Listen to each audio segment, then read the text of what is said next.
What's up, bakers? What if I were to ask you to make banana bread today, but you didn't have any ripened bananas? Well, today we're putting to the test a trick that states if we bake our unripened bananas for 30 minutes until blackened, we can use them as if they were properly ripened bananas. Now, to be scientific, as we are on this channel, we're going to compare our unripened bananas against our ripe bananas in the form of banana bread. So without further ado, let's get to the ingredients. Today on our shopping list, we have flour, eggs, bananas, sugar, vanilla extract, salt, baking soda, cinnamon, and butter. Let's get to it.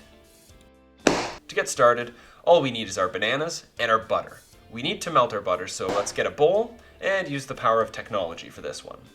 Once melted, we're going to peel and cut our bananas into small slices to make our mashing job a bit easier. We could just toss in the whole banana and have at it, but I don't mind putting in time cutting to save myself some mashing.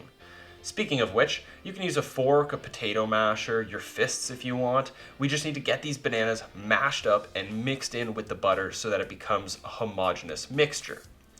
Once mashing protocol is complete, you can add 2 eggs to the mixture and mix it until no more yellow streaks are visible. Follow this up with some vanilla extract and one last mix before we put away our wet mix and begin with the dry. Here we can combine our sugar with the flour as well as the salt, baking soda, and cinnamon. We'll mix this until homogeneous. Finally, we can add our wet mix to the dry, making sure to get every last drop of the wet. We'll mix this until no visible chunks of flour remain. We don't want to overmix this, but we also can't have any dry bits in this mix, or it just won't turn out right. Let's prep our parchment paper sling inside of the loaf pan. This will help us remove the banana bread after it's been baked. We'll pour our batter in and throw it in the oven at 350 degrees for about an hour, depending on your oven. Just keep an eye on it. Once finished, set it on a wire rack to cool, and don't cut into it yet. It still needs to cook internally. So while we wait, let's run it back with the unripened bananas.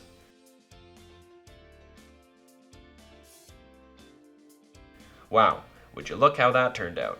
2 very different looking loaves, despite the only difference being in the banana.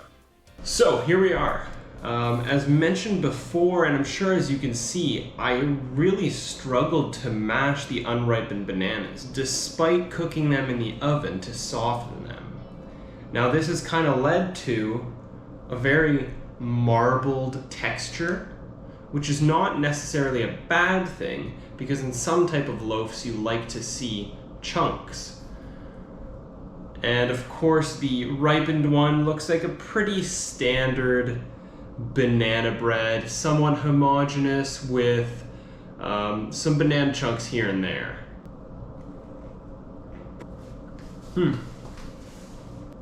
That one's really good. It tastes like banana bread. So I really like the crust on the outside. I like a really good crunchy crust and a soft interior for my banana bread. So this is really good. Great recipe, awesome ripe bananas, makes a good banana bread. Now let's see what the unripened but cooked bananas taste like.